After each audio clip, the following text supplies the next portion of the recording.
Namhlanje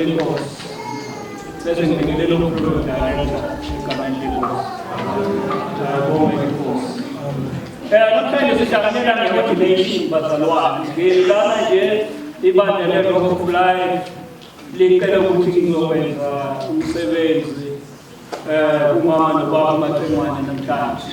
Silana-ke ngendaba ye-ordination. Kubalulekile ukuthi lento ngi-definition ichasiso ukwenzela ukuthi ibandla lingakuniki ikingi mfowethu masehamba. Ngoba ligama i-definition ithi-ke to ordain is to set in order, ukuhlela. Umuntu uya-ordaina is to arrange, ukulungisa is to appoint, regulate, to be in charge, to be in command. Ngamanye amagama lo baba seniyambeka manje ukuthi akekho lo ngaphambi kwakhe athi ukhulume kanjani thina singazi. Ngoba likhona ithuba lapho umfowethu uMasimane ayoletha imessage ebandleni angabizanga ngasifundisana imoya yozwele ukuthi ngiyini. Ngakho-ke njengoba simbeke kulesikhundla namhlanje simbekele ekuthenini ukuthi uyabusa kusuka namhlanje kuleli bandla lase-Rock of Life idwala lophila. Suka nje namhlanje iy'ntambo zikuyena. Indaba yoku-ordaina umuntu it is a heavenly divine order. Akuyona into yomuntu ovuka ekuseni ephethwe isizungu, kodwa lethi vele ezulwini uNkulunkulu omisa indoda ukuthi akube yiyo abakhiphayo bafake bese abanye bayalandela. Akuyona i-flat structure uhlelo lwasezulwini. Akulingani enkosini. Ayibonge Nkosi. Ngakho-ke njengoba ngiyilapha ngizobeka ubaba bese umsizi wakhe emncede umama ukuthi baqhube inqola kaNkulunkulu, ngoba uNkulunkulu ushilo ukuthi unkosikazi engekho eduzane uNkulunkulu akathokozi ngaphandle ukuthi ngani uNkulunkulu akathi uhappy noma ngabanye isiphiwo esingakanani. Now, ukugcoba-ke kusho ukuthi-ke umuntu uyabekwa ngokusemthethweni ukuba aphathe umsebenzi. Ngidlale njalo, ngidlala okuningi bazalwane. Ngilethe nje ukuthi before ngingene emsebenzini akwamukeleke ngaphakathi ebandleni lakhe ukuthi uMasimane usuka namhlanje uyena ophethe ukhiya walenhlangano. Amen. That is the divine audience ezulwini. Ayibonge Nkosi. Bengiyokuhamba naye yonke leminyaka nemizamo ukuthi uzolungana. Namhlanje-ke siyamgcwalisa. Ayibonge Nkosi. Lokho bengifuna ukusho okunye yilokhu. I-ofisi engimbeka kulo-ke ubaba wenu umchunu bandla lase-Rock of Life ufuna ukuthi nikwazi ukunicathele ukuthi nje ukuthi leli office engimbeka kulona is not a calling bazalwane. I-calling akuyona i-Bishop's Rig or administration office. Umuntu umbeka ukuthi abe u-Archbishop noma uBishop kulo nhlangano kusho ukuthi isiphi isikhundla esigcinayo. Loyo suke nimbeka nina bandla ukuthi ku-administration yebandla uyena ophethe zonke iy'ntambo. Wonke umuntu wale nhlangano u-accountable kuyena. Wonke umuntu wale nhlangano shaya indesheni umfoka amakhulumo. Wonke umuntu wale nhlangano ngashumayela unyakaza ihlahla kodwa lona umefika umgcotshwa ushaya indesheni. Now, i-calling-ke nayi-calling kuyilalele kahle. I-calling bazalwane is for apostles, prophets, pastors, evangelists, leaders, and teachers. Lenjalo itholakala ku-Efesu 4, evesini lika-11 no-12. Uyena futhi owanika abanye ukuba babe ngabapostoli, abanye abaprofethi, abanye abavangeli, abanye abalusi, abanye abafundisi. Ngamanye amagama ababunkulu njengoba ungena kule office lobo Archbishop kungabi ukuphela kwe-calling yakho. Ngamanye amagama i-calling yakho is your gift. uNkulunkulu unikeze ukuthi ungumprofethi ibandla lithi siphathe ubu-archbishop which is an administration office position. Lokhu kungakwenzi ukuthi ukuprofetha kwakho kuphele namhlanje ngoba uyobe usuxabana nomoya ongcwele. Ubalulekile lokho. Ayike nje ngokuthi kuthiwa wayevutha uba uMathingwane wanelwe nje waphothwa. Sewuthothobele njena kwenze njani? Hayi ubu-archbishop ubeke la njengethoshi. Waphuma izwe. Amen. Bengibekele lokho ngene emsebenzi ukuthi fanele ukuhlukanise baba ukuthi uma kuleli bandla uNkulunkulu ngokobizo akunikeza lona wena uthisha hlale ekufundiseni baba uloku asho kodwa isiphiwo sakho yokugift ungahlukani nayo ngoba bahlukana nayo ngoba kuwa kwakho yabona nje ngoba sizogqoka ugqokiswe ingubo enhle uyoba u-archbishop wengubo enhle kodwa kanjani inkinga isekutheni ukuthi uqabene nomoya ongcwele ulibelwe isikhundla kunekolini kubalulekile mazodwa your calling to give from izweni lakho then uma ungcweleke yokulekelela kulesikhundla onikwa ibandla lokuthi ubu-archbishop wakho. Enye into baba ngifuna ukukutshela yona ukuthi as you enter into this office you may be tempted baba kungenzeka lento you may be tempted to misuse the power because of the office of yours. Kungenzeka baba wami ukuthi uwasebenzise amandla kuwona ngenxa yesikhundla udlambaze izinto zakho umoshe unuke ngaphakathi akekho uzokukhuza because of your position. Leli balulekile ukuthi ngisho kwena ukuthi igadi baba kakhulu kanti-ke kungenzeka futhi ukuthi-ke you may use the power effectively ungawasebenzisela amandla ngendlela enhle nangempumelelo uNkulunkulu athokoze nebandla lithokoze.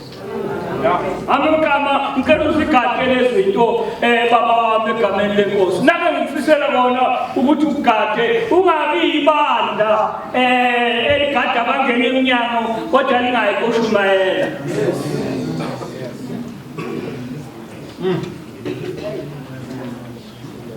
Ngikushilo lokulabe ngibafundisa by the way ubaba uMathingwane wayengomunye wabafundi bami ecollege labafundisi Benevolence Institute. So omunye weyibana zami. Ayibonge inkosi. Ngamanye amagama ngizovezela kuwe mfowethu nomama ukuthi as you enter into this office nibe nayo lento yokuthiwa i-outreach ministry kuyofuna imphefumulo edumileyo ingabhalelani imali nize nixabane nodwa ngaphakathi 18 yabafundisi nonke nephethe amathoyi. If we read Matthew chapter 9, verses 36 to 38, ikhuluma Jesu sedaba. Uthi ke bebona ukuba nesihle ngazo. Ngokuba zikhathazekile, zihlakazekile njengezimvu ezingenamelusi. Wayesethi kwabafundi bakhe ukuvuna kakhulu kodwa izisebenzi zingozana. Ngakho ngizana enkosini yokuvuna ukuba ithume izisebenzi ziye ekuvuneni kwayo. Umsebenzi engenawona abazali bami ningene emsebenzini wokuyovuna kulandwe imphefumulo engaphandle. You know uNkulunkulu ngokwemishini yakhe uthe hambani nishumayele hayi valelelani eklasini hambani go and preach. Kodwa ngenxa yokuvila-ke samfeyila uNkulunkulu sayihlalela nje eklasini. uNkulunkulu wabuye wasihawukele wozazalwane bawoni bami wabalethakale mhlele eklasini bona umnekuvela ngicela ukuzokhona ubuye udlala ulethelwe ungamfaki inkosi enkosini umfake ebhukwini yesondo. Asiyeke angingene emsebenzini isikhathi sami asivumi. Ngicela ukunamukela nonke-ke official kule consecration service yomuntu oyisebenzi sikaNkulunkulu. Sihlangene sonke namhlanje ukuzoba ubufakazi enkonzweni lapho ephakamiselwa khona ku-office noma esikhundleni sobu-archbishop. Sihlangene ngalokho namhlanje. Ngakho-ke ngiyacela ukuthi ebandleni lase-Rock of Life bazi ukuthi nangumholi wabo sesiyaqalela ukuthi simhlele ukuthi azokuma phambi kwabo efanelekile egcwalisekile futhi umoyongcwele efakazi. Ngokwamandla-ke nangokwegunya engikulona as a servant of the Most High God, as a bishop ngiphambi kaNkulunkulu naphambi kwey'nkosi naphambi kwabantu laba bakhona ukuzogcoba umhlonishwa kaNkulunkulu ubaba ubono kwakhe Henry Mchunu nonkosikazi wakhe umama uthandiwe Pauline Mchunu. Ngaphambi kokuba ngigqobeke ngicela ukuniyala angibagcoba abantu abaphuzanga ukuthi la i-danger zone la ukuthi kangena la kungena uNkulunkulu usithuma kanjalo masigcobha abantu. Indaba yami-ke yokumtshaja-ke sengenze i-charging manje sengiyaniyala itholakala ku-2 Timothy chapter 4 evesini ka-1 and 2 lithi-ke, I charge you before God and the Lord Jesus Christ, who will judge the living and the dead by his appearing and his kingdom. Preach the word, be ready in season and out of season, reprove, rebuke, exhort with all long suffering and teaching. Ngiyabuyala ngokweqiniso phambi kaNkulunkulu noKristu Jesu oyobahlulela abaphilayo abafileyo ngokubonakala kwakhe nangombuso wakhe. Ngithi shumayela izwi. Ulungele ukushumayela noma kwesikhathi noma kwesiso, sola ukhuze ugqugquzele ngakho konke ukubekezela nokufundisa. Ngiyaniyala qhubeka-ke ukuba nginiyale emva kwalokho siyobe sesenza amabhawusi esesiqhubekele emsebenzini wokuthi ngithobe ngokomthetho. Ngiyabuyala ngokweqiniso phambi kaNkulunkulu noKristu Jesu uyabahlulela abaphilayo nabafileyo ngokubonakala kwakhe nangombuso wakhe. Ngithi shumayela, ulungele ukushumayela izwi kungesisuso isikhathi, sola ukhuze ugqugquzele ngakho konke ukubekezela nokufundisa. Nakho okunye ngiyala ngako-ke mphathi wami, ngiyakuyala shadisa abesilisa nabesifazane, hhayi indoda nendoda, ngoba uJehova usibizileyo akavumi sikwenze lokho. Ngiyakuyala ukuba ukhusela abantwana enkosini. Ngiyakuyala ukuba ubaphathise abasanda kuguquka egameni likaYesu nelendodana nelikaMoya oNgcwele. Ngiyakuyala ukuba weluse izimvu zikaNkulunkulu. Ngiyakuyala ukuba ushumayele ivangeli lemfundiso kaJesu Kristu.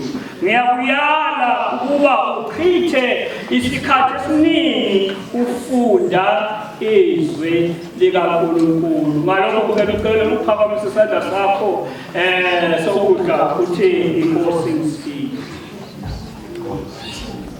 Siyabonga. Amen. Sesingena-ke lapha okuthiwa ama-attestation sesiza-ke kuma-vows ngoba sesifanele namhlanje ngibe nemibuzo engiyiletha kubagcotshwa bami ngoba kulo msebenzi akungekho uphaphamisa uphakathi. Kuwumsebenzi odinga ukuthi uyinikele uvume phambi kwaNkulunkulu naphambi kwesizwe sikaNkulunkulu. Ngicela ukufana nawe-ke baba bona kwakhe Henry Mchunu. Ngizocela uphendule ngokuthi ngizokwenza kanjalo, ngicela inkosi ngisize noma ngiyavuma, ngicela inkosi ngisize uyoya kubuzo engubuza. Bona kwakhe ezinkulu. Phakathi kwalenthlangano yasinikele ekwethembekeni kanye nasekusebenzeni ekwethembeni ukuthi lo msebenzi ozonikwa wona uvela kuNkulunkulu ngoJesu Kristu inkosi yethu na siphendulele elithuba elilapha. Ngiyavuma ukosizi. Siyabonga. Bona kwakhe Henry Mkhulu uzoshumayela ngokusho kwemibhalo engcwele futhi uzoqikelela ukuyenza yonke imibhalo kaNkulunkulu na. Ngiyavuma ngicela inkosisi. Bona kwakhe Henry Mkhulu ngiyaphinda ngiyabuza ngithi ekufundeni imibhalo engcwele uzocophelela futhi ukholwe ekusebenziseni umusa wethemba unakekelwa uNkulunkulu. Uzothanda unakekele ubone ngezwi lenkosi ubahole ngokuba isibonelo empilweni yakho na. Ngiyakwenza inkosisi. Siyabonga. Sicela nemishayeli.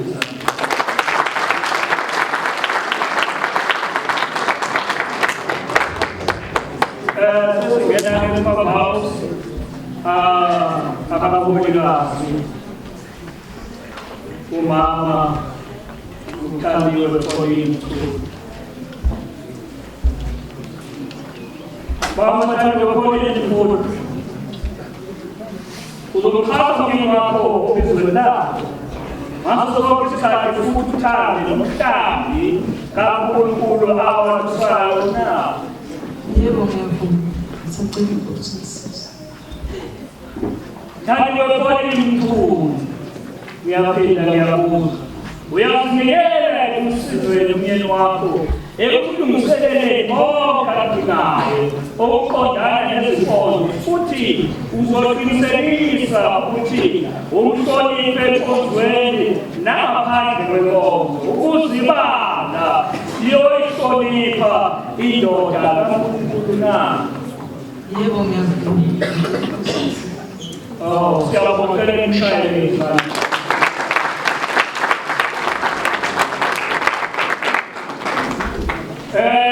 Ngicela abashayeli bokuqala ohleli phansi phakathi lo yemva iyakubona lona.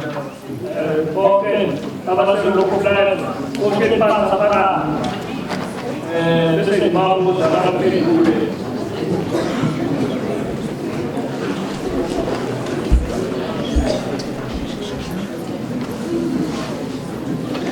Sasa bokuqala nizomthatha yini ubono wakhe Mkhulu njengenceku kaKristu na? Nizomkhulelela na? Nizomsiza ekuqhubeni umsebenzi ngokuthula nangesizotha ekwenzeni umsebenzi kaKristu na? Niyathembisa ukuthi niyokumsela yini? Siphenduleleni ithuba leli. Yebo, siyavuma. Shaya Nigel.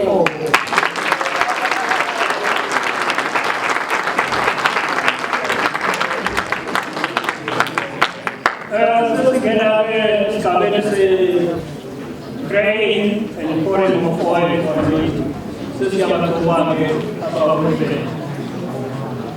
and equally go over the school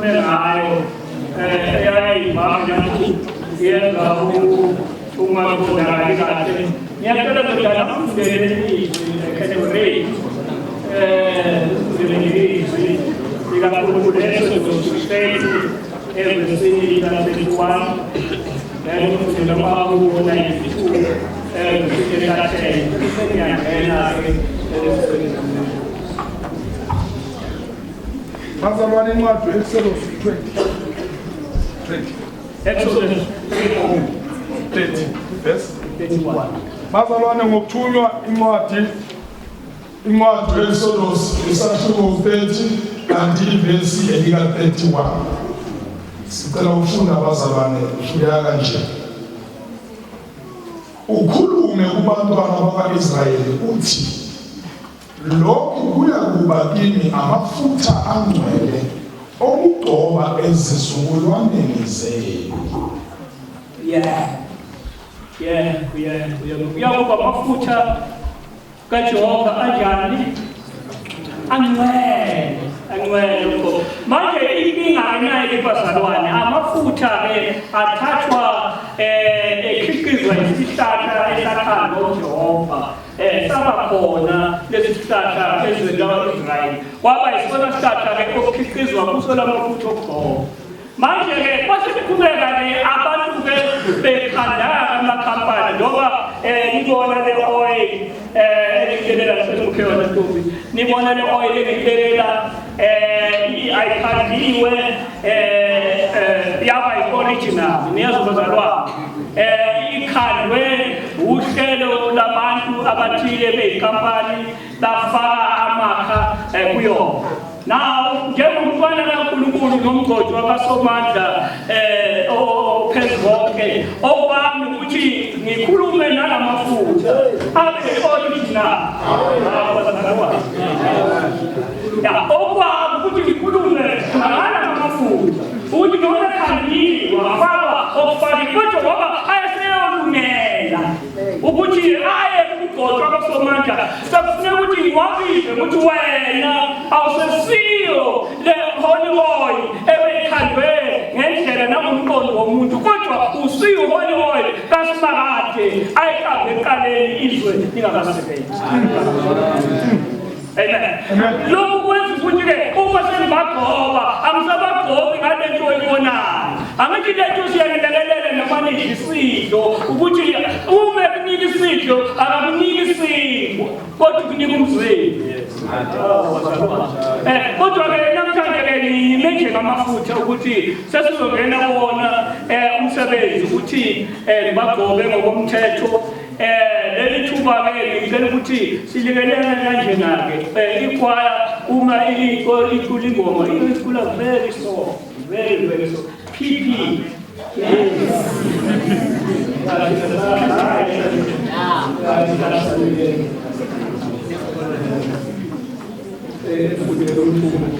Very soft. Nishayele ingoma ezothile very soft. Bese sengene emsebenzini ukuthi ngigcobe official holy laba bakhona, and uma bagcoba akufuneki disturbance kodwa kufuna nje wonke umuntu afocus ngoba sesibasa manje la uNkulunkulu abafuna khona. And angikwazi ukubuka ngedwa lisane ngoba nina yini kufanele nincede ukuthi mina nalabaholi lo esokwenza izulu libhale ukuthi correct. Amagama ngiyacela ukuthi bazalwane bami ngohleli phansi akanginike nje ithuba lokuthi ame ngenyawo ngoba sesiyangena ekuthenini ukuthi ngibabeke izandla abaholi bami. Ngiyacela ukuthi ningifakele lo mketshezi lapha opholiweni bese siyangena.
Baba nakusolela isikhathi moya weqiniso uhlangabezana nathi Baba kule nkonzo yenceku yakho uNkulunkulu wethu silaphakade siyabonga ukuthi Baba,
ilungelo ngiyamgcoba uphambi kwakho